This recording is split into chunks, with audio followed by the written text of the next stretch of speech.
especially really drunk. But it turns out someone was recording his trolling and uploaded it to YouTube. And someone actually recorded me in that game and put it up on YouTube.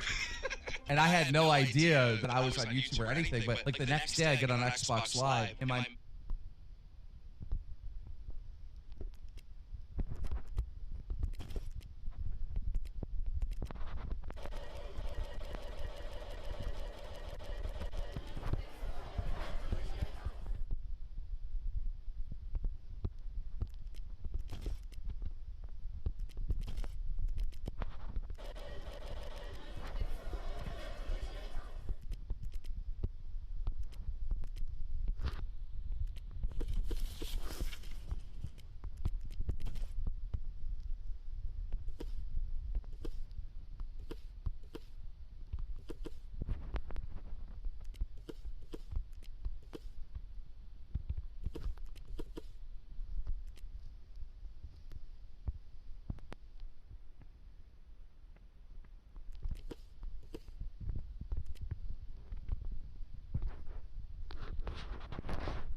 messages are just filled. I saw your YouTube video, you're hilarious. I feel like I'm a fucking gorilla with a baseball bat fighting a reaper with a spoon. The person that uploaded Keem's trolling game invited Keem to join their trolling group, which at the time was known as FAG, Federation of A-Hole Gamers. He goes, dude, you're the funniest dude like I've ever heard. Best trash talker. He's like, you should make videos with us. We just formed this group. We're like, you know, messing with kids, talking trash to them in this game. Daniel Keem accepted FAG's offer, and the first of many Keem Star channels was then created on the 1st of October 2009, which was named X-DJ Keemstar. At the time, Keemstar had his own channel as well as a group for the FAG members. Hi guys, my name is DJ Keemstar. Whether you are an MLG tryhard or just plain Done and over with, right? Didn't know what I was going to do in my career. However, 2011 would also be the year where multiple things would start to turn in favour of Keemstar. Keemstar made a realisation that a lot of the big Call of Duty players began to play this strange indie game that appeared to be rising in popularity both socially and on YouTube. Big Call of Duty YouTuber at the time starts playing this weird indie game. What is this 8-bit weird indie game? Alright, just makes no sense to anyone, right? A game that he believed to have the potential to take the spot of the #1 game at the time. This game was what we now know as Minecraft.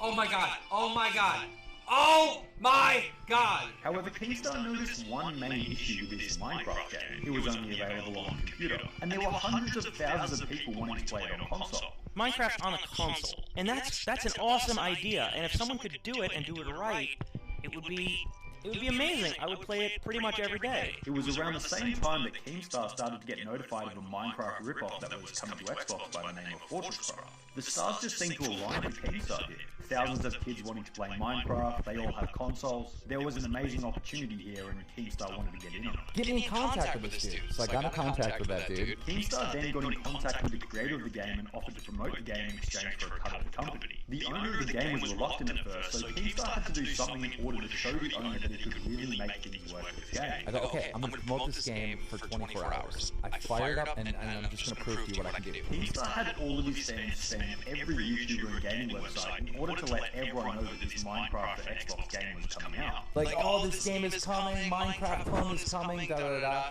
Within 24 hours, this game has so much publicity. Every gaming website does an article on it. This proved to the owners of the game that Keemstar could be influential in the growth of Fortresscraft. The owners then gave Keemstar 30% ownership of the game, which was followed by 2 million sales once the game was released. The guy gives me 30% ownership of the game, and the game comes out, and it sells 2 million copies. So what did Keemstar have at this point? Well, he had a bunch of money, but still not really any online presence. He bought himself a new car and a new house, but probably figured out having a lot of things and nothing to do is a pretty unfulfilling life. Keemstar wanted to get back into the internet world. He wanted to start working again. I needed a new shtick because, you know, the trolling in online games, it wasn't the hit thing that it was before. There were so many other people that were doing it at that point. It was also around this time when another YouTuber had recently blown up on the website. A YouTuber that these days is subject to much controversy, but at the time was considered an absolute legend. I'm talking about the one and only Blade. Keemstar and Blade began to form a friendship following Keemstar and Blade accidentally getting in contact with each other. I was like, dude, can you give me a Skype call with this Keemstar guy? So I get this call, and Keem's like, Blade, bro, huge fan. Because Keem and I both kind of started at the same time. Blade then decided to move from Seattle to Buffalo to go and live 5 minutes from Keemstar. Keem has a girlfriend and a daughter.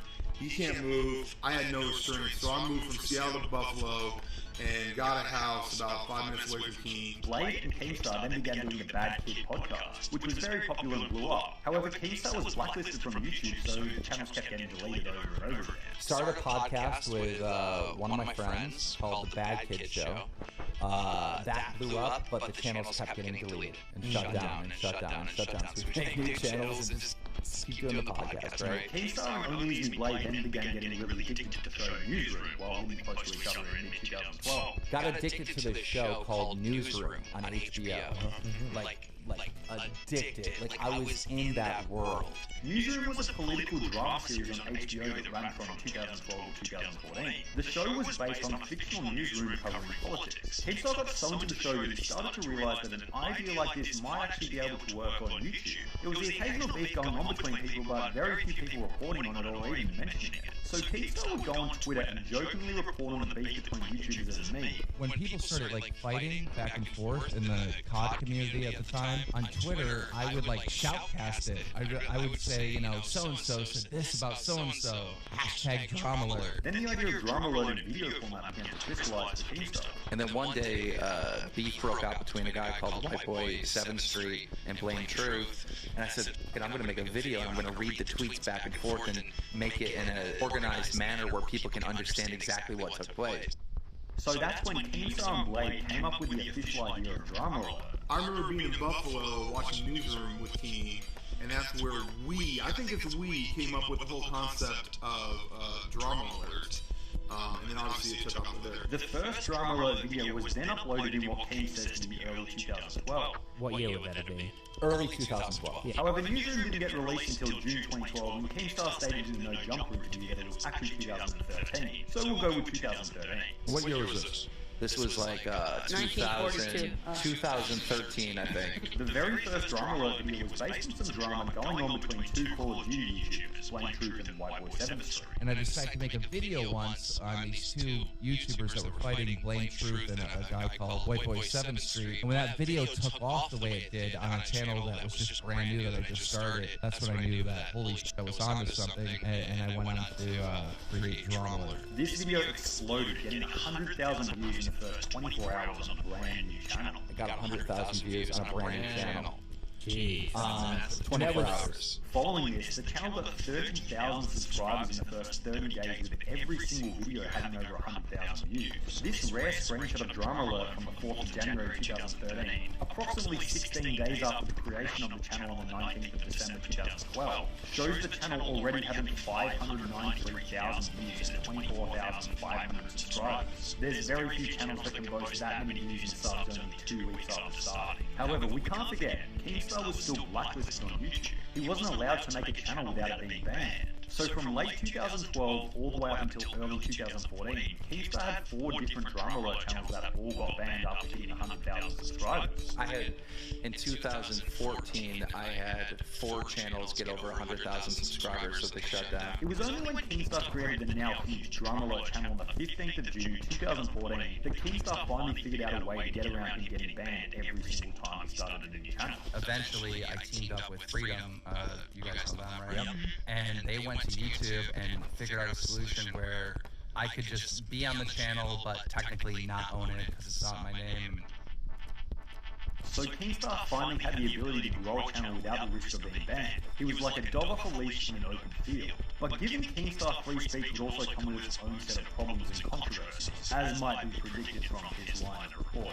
Keemstar remained relatively low profile from mid-2014, creating his Drama-led episodes and growing steadily in size. Keemstar had a burst of 106,000 subscribers in the month of December 2014, so you can say that Keemstar was well and truly established as a drama YouTuber by 2015, which happens to be the same year as Keemstar's first big drama-led controversy, specifically the Basherverse controversy of April 2015.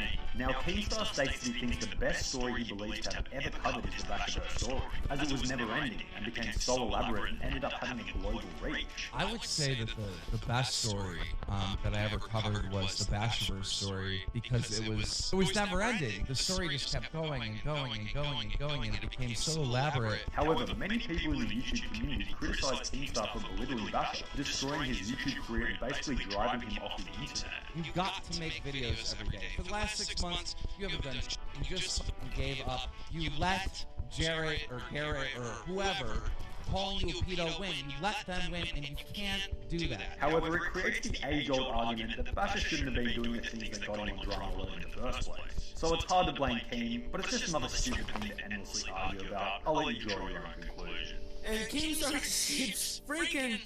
It's just constant barrage, like all my videos are like... I've been up for so long, and I'm so stressed right now. However, this controversy was only minor compared to what Keemstar would do only 8 months later in January 2016. On the 9th of January 2016, Keemstar would make what he called the biggest mistake of his YouTube career. The biggest one is probably, getting a story wrong, and that was the 65-year-old guy, Tony, the RuneScape player. Keemstar accused 62-year-old RuneScape Twitch streamer RS Glory and Gold of being John Phillips, a convicted felon who was in jail for being interested in children. One of the people in the Drama Alert team had created the story for Keemstar to read out, which Keemstar did without double-checking whether the information was accurate. Well, it turns out the information was very much not accurate at all. Come to find out, completely wrong. I'm like, how did this get in here? I start tearing up my manager. I'm like, how the hell did this get in here? The person who put the story in for Keemstar to read only verified the story by simply saying that the Twitch streamer and the person in jail looked similar.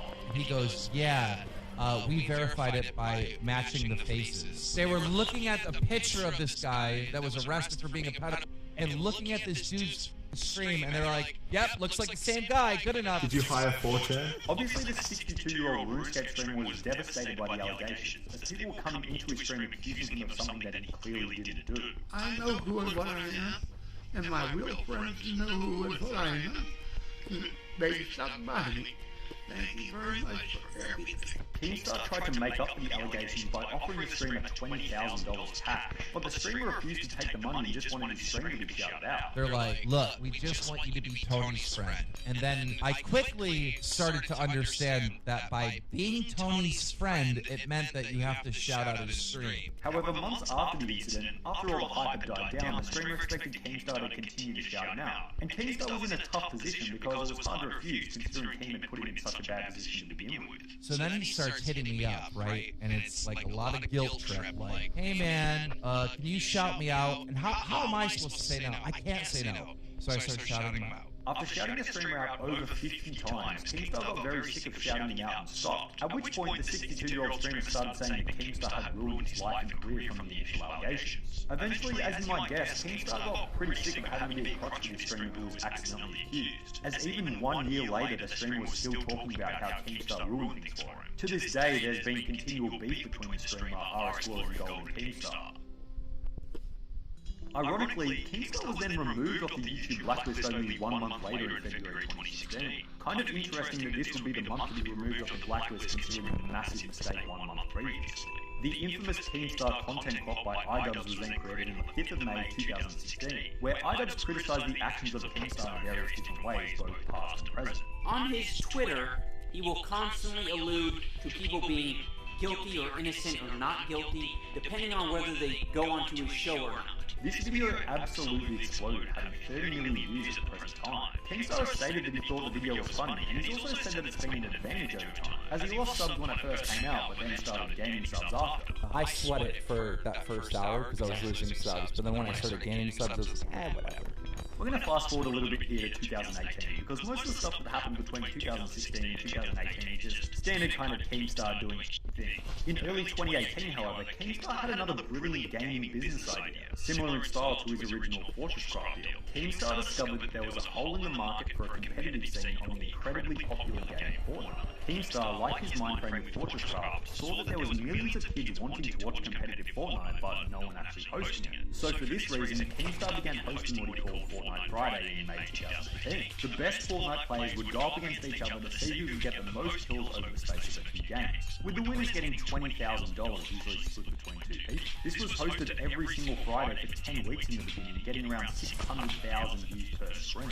However, Fortnite Friday would begin to become controversial for Keemstar, as the developers of Fortnite wanted to host their own competition. Keemstar was only offering $20,000 per competition, while the developers of Fortnite were offering over $500,000 per competition, with much more professional production, so Keemstar took a bit of a backseat in the Fortnite esports scene. However, this wouldn't be the end of Keemstar working on esports. During the Fortnite Friday period, Keemstar jokingly dropped a tweet about a fake event, Minecraft Monday. It was a joke, but a load of content creators began petitioning for Keemstar to make Minecraft Monday a real event. So Keemstar tweeted that if he gets 5,000 retweets on a Twitter post, he would make Minecraft Monday a reality. As you can probably guess, it got the retweets. The first Minecraft Monday was played on the 24th of June 2019, and the rest is history. Keem's reputation and name grew larger and louder through these events, which only led into the year 2020. Now it's safe to say that 2020 has been a pretty crazy year for Keemstar already. On the 13th of March 2020, tattoo artist Romeo Lacoste filed a lawsuit against Keemstar for $3.5 million over the defamation of character. Back in March 2019, Romeo Lacoste was accused of sending inappropriate videos to underage fans, which was then covered on Drama Alert. The biggest tattoo artist in the space on YouTube, all around the internet, his career is finished. I mean, this is bad. This is so bad. We're talking about Romeo Lacoste. Romeo then filed a lawsuit against Keemstar for defamation. The case is yet to settle as it's so new, so it'll be interesting to see the outcome of the case in the future. Maybe if you're watching this video in the future, you might already know the outcome. Then more recently, in May 2020, the H3H3 Keemstar drama began with Keemstar and H3 getting into a heated argument on Twitter. The content creators already had an unstable relationship dating back several years, which is interesting considering Keemstar was one of the first few guests to go on the H3H3 podcast when it first began. We are here with the legend, the super villain, the f***ing villain of YouTube. You know him, you might love him, you might hate him, but you know him for sure. His name is Killer Keemstar. H3H3 then uploaded the first content nuke on the 19th of May 2020, which basically outlined the entirety of Keemstar's controversies, of which, as you can guess, there were many. The controversy between H3H3 and Keemstar has caused Drama Alert to slowly lose subscribers since the upload, losing 90,000 subscribers over the last 1 month as of June 2020. Keemstar also lost his long-time G-Fuel sponsorship following the controversy. Keemstar claims to have walked away from the sponsorship, but I'll let you do your own research on that one. A lot of people on Twitter claim this to be the end of Keemstar's career. However, if there's anything that Keemstar's past has taught us, this little H3H3 drama is not going to be nearly enough for Keemstar to give up making his content. If it happened to me, it wouldn't destroy me. I mean, so much. You know, there's a video of me saying the goddamn N-word 7 years ago. People make videos every day saying expose Keemstar, he's a racist, and da-da-da. That didn't make me just give up. I didn't go in my hole and say, oh, everyone thinks I'm a racist, I'm done, and that's it, you know? You got to go to work every day. You got to make videos every day. Basher, I've been shut down like 15 times, had to rebuild. I just never gave up. So we can sit here and highlight all the terrible things that Keemstar has done over the years like H3H3 did. False accusations, racial remarks, general scumbaggery. But I think sometimes we're so busy hating him that we forget about some of the good things he's done as well. Think about all the awareness he might have raised for domestic violence, as well as other ways that he's helped the YouTube community which no one talks about. You can either love him or hate him, but I think we all have to unbiasedly admit that Keemstar has had a very impressive career on YouTube over the last 11 years. He's maintained relevancy and continues to grow despite waves and waves of hate, a feat that's not often achieved by others on YouTube.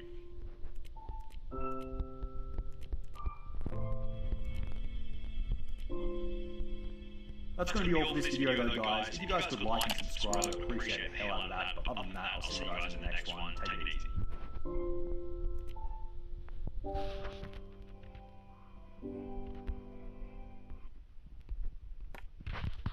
2 more of them, then I'll have taken over the whole thing.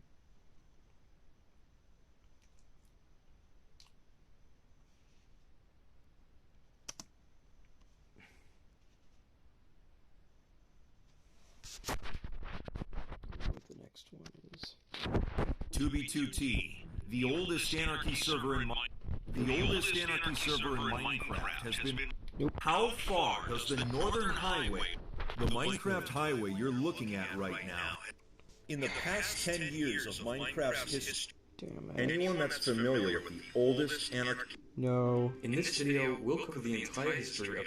No. Thank you to the patrons for supporting the channel.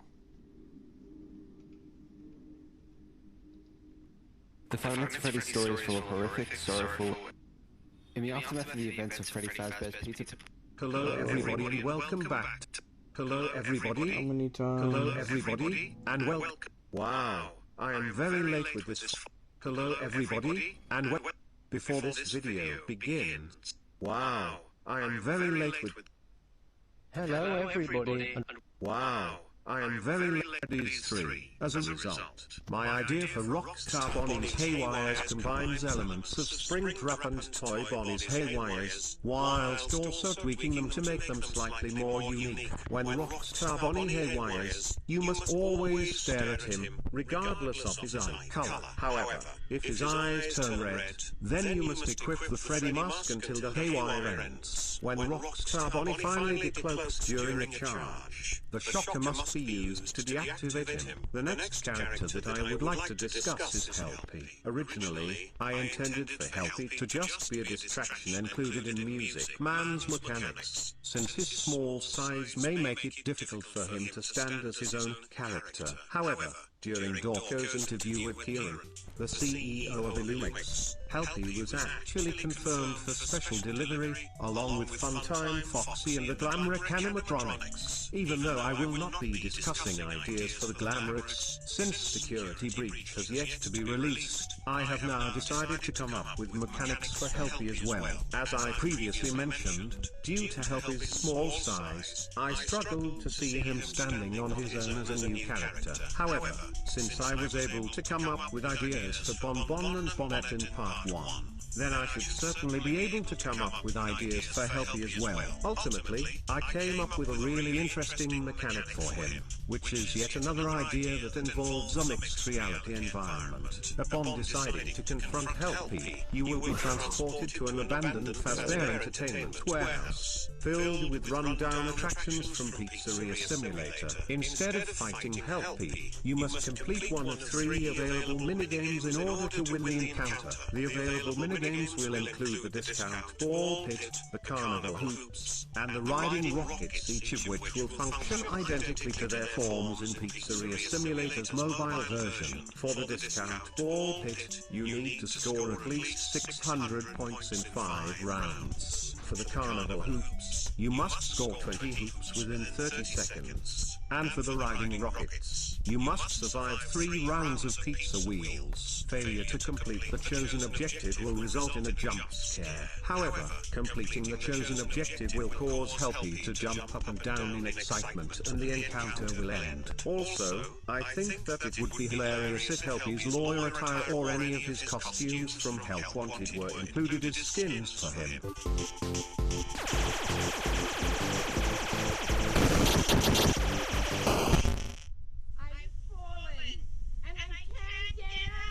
The next character that I would like to discuss is Ned Bear. Even though I find Ned Bear to be about as uninteresting as Pig Bash, I was able to come up with a slightly more interesting mechanic for the former, since he appears to be the most shoddily designed of the mediocre melodies. Because of this, Ned Bear will be one of the more erratic animatronics, with an extremely high chance of haywiring. Due to his faulty wiring, you must always stare at him during a haywire, even though he always has red eyes, just like Circus Baby. Ned Bear will also be able to haywire during a charge, though he will have a much higher likelihood of doing so. Once Ned Bear decloaks during a charge, the shocker must be used to deactivate him. The next character that I would like to discuss is Rockstar Foxy. His haywires will be handled similarly to Springtrap's haywires, though you must focus on his parrot instead of his eye color. If the parrot is still perched on his shoulder,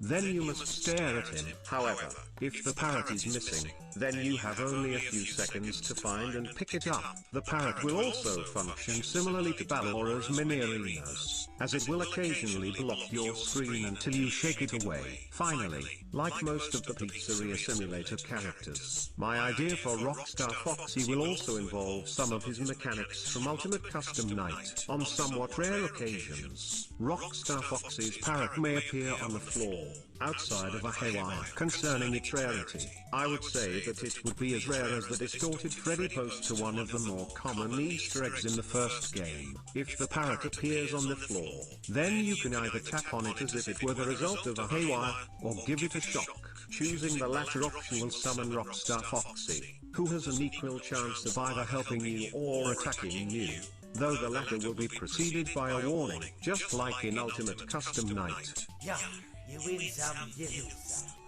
If Rockstar Foxy offers help to you, then you will be allowed to choose one of 4 different boosts. In this game, your options will include 10 extra Faz coins, 5% extra battery power, 50 extra remnant, or a randomly once Rockstar Foxy decloaks during a charge. The shocker must be used to deactivate him. The next character that I would like to discuss is Scraptrap. My idea for Scraptrap is a recreation of the office segments from Pizzeria Simulator, in another mixed reality environment. Upon being transported to Pizzeria Simulator's office when deciding to confront Scraptrap, you must complete the same tasks that you would during a normal run of Pizzeria Simulator, although the list of supplies will be cut down from 5 to 3. You must keep track of Scraptrap's location by checking the vent radar and listening for the sound of vent crawling. The closer Scraptrap is, the louder the sound will become.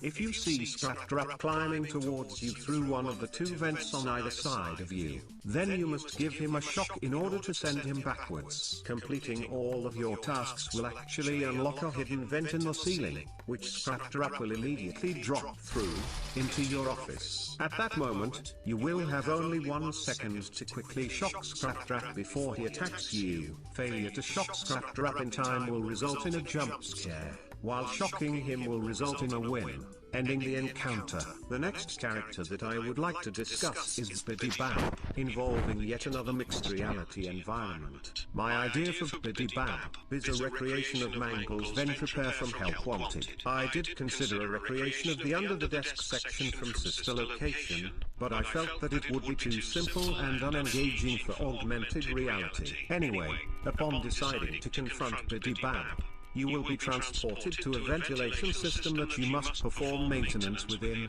while being pursued by Biddy Bab. The mechanics will be identical to those in Help Wanted, though Biddy Bab will now be deterred by closing vent openings until you hear a knocking sound. The doors will be closed by shocking generators next to them, that will close them for 5 seconds. Similarly to Mangle's vent repair, there will also be an extra animatronic to contend with. However, the second animatronic in Mangle's vent repair, Shadow Mangle, behaves identically to Mangle in Biddy Bab's version of the stage. The second animatronic will be Electro Bab, who will act as a distraction by occasionally draining your battery power, requiring you to shock him, just like in the Sister Location Custom Night. Once all 3 tasks have been completed, Biddy Bab will attempt to crawl towards you once more, only to be deactivated upon reaching the vent opening. Of course, if Biddy Bab was to be included in special delivery, then Electro Bab would be an obvious candidate for a potential skin. The next character that I would like to discuss is Happy Frog. Despite not involving a mixed reality environment, my idea for Happy Frog's mechanics is still fairly interesting. While researching facts for my 255 Nights at Freddy's Facts video, I learned that Happy Frog is immune to the Hooter in Ultimate Custom Night because real-life frogs are cold-blooded. I did some further research and learned that cold-blooded animals are unable to maintain their own body temperature and rely on heat from the environment, which has served as the basis for my idea for Happy Frog's mechanics, continuing with the idea of the mediocre melodies being poorly engineered. A design flaw will result in Happy Frog animatronics relying on external heat in order to remain active. Upon starting an encounter with Happy Frog,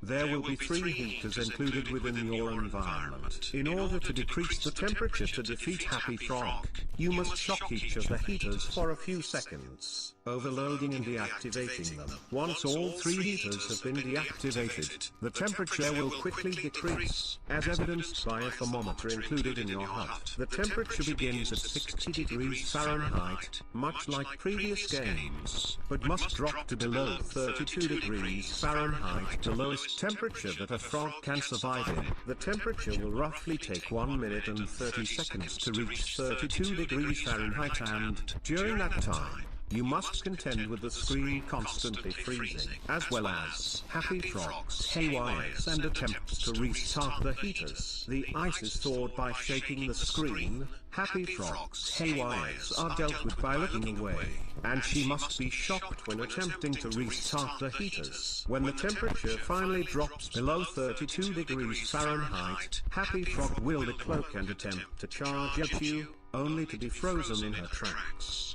The next character that I would like to discuss is El Chip, with a much simpler mechanic than the last idea. Just like Funtime Chica, interference will be replaced by a mechanic from Ultimate Custom Night. In this case, the replacement will be the advertisements for El Chip's Fiesta Buffet, which will play loud, distracting music until you press the large skip button that accompanies them. Another detail that I would add is that El Chip will occasionally play a short tune on his mandolin, a mirror to Freddy's music box. Outside of those additions, El Chip would function like a normal special delivery animatronic, with you needing to look away from his haywires and shock him when he decloaks during a charge. The next character that I would like to discuss is Mr. Hippo, with a somewhat more humorous mechanic that references his laid-back, chatty personality. Instead of attacking you, Mr. Hippo will ask you to help him complete a quiz in a newspaper. Appropriately, the quiz will be based on 5 Nights at Freddy's trivia,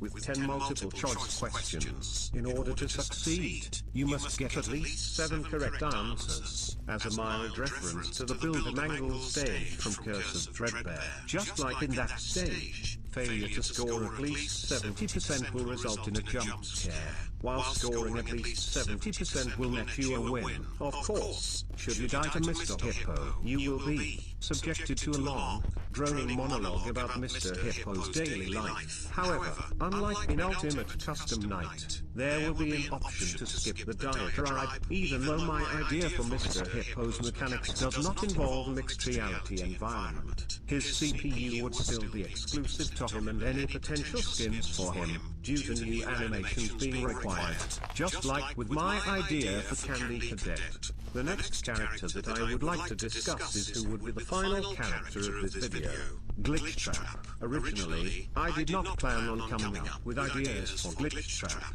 since I do not think that he is very likely to make it into special delivery. However, if I stuck to that claim, then it would be obvious that I had not learned anything from the Golden Freddy fiasco.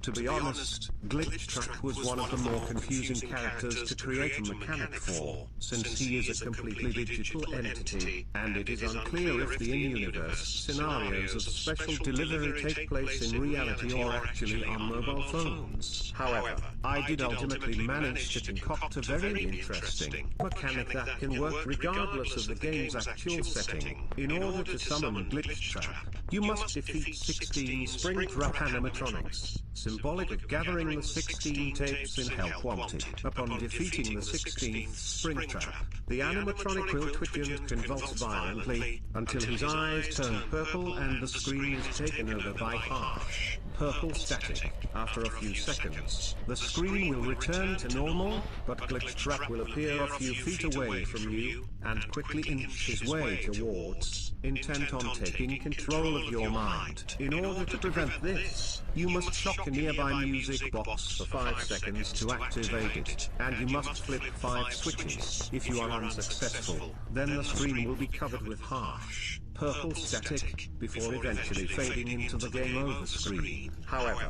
if you successfully activate all of the equipment in time, then Glitch Trap will fade away in a cloud of purple smoke, just like Glitch Trap will not be a normal workshop animatronic, due to the unique conditions surrounding his encounter. Now, that would have been the ending of the video, but there are actually two characters from the novels who I would like to discuss ideas for, Fetch and Ralpho. If Illumix were ever to include characters from the Fazbear Frights series, then these are the only two characters that I could see working as their own characters, rather than as skins. Even though Fazbear Frights characters may be extremely unlikely to make it into special delivery, I have still decided to come up with mechanics for these two characters, since they are two of the most unique animatronics in the Fazbear Frights series. Beginning with Fetch, rather than speaking, he will communicate with you through slang-ridden phone texts, just like in his own story. Throughout the encounter,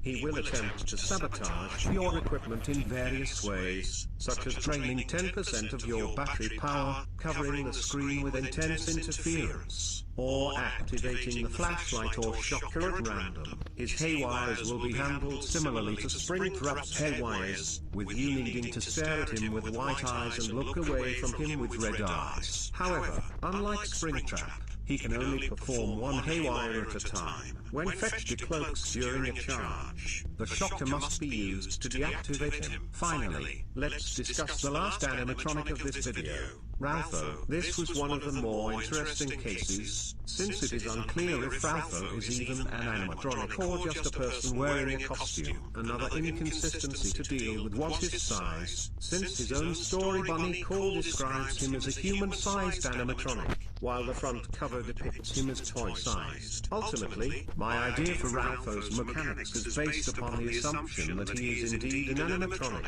but can still work, regardless of his size. Much like my idea for Fetch, my idea for Ralpho is based upon his actions in his own Fazbear Frights story. Upon deciding to confront Ralpho, you will be transported to a log cabin in the middle of a forest, being the last of my ideas to utilize a mixed reality environment. Just like in Bunny Call, you will need to keep Ralpho out of the cabin from 5 AM to 6 AM, which is roughly 2 minutes and 30 seconds in real time. He will attempt to enter the cabin through 4 different entrance points: the front door, the kitchen window, the trapdoor, and the loft window. You will be able to travel between different sections of the cabin by pressing a teleport button, similarly to Five Nights at Freddy's 4. In order to track Ralpho's location, you must listen for the sound of his cymbals. If the sound becomes louder when looking a certain direction, then that means that Ralpho is about to enter through that entrance point. Once the clock finally hits 6 AM,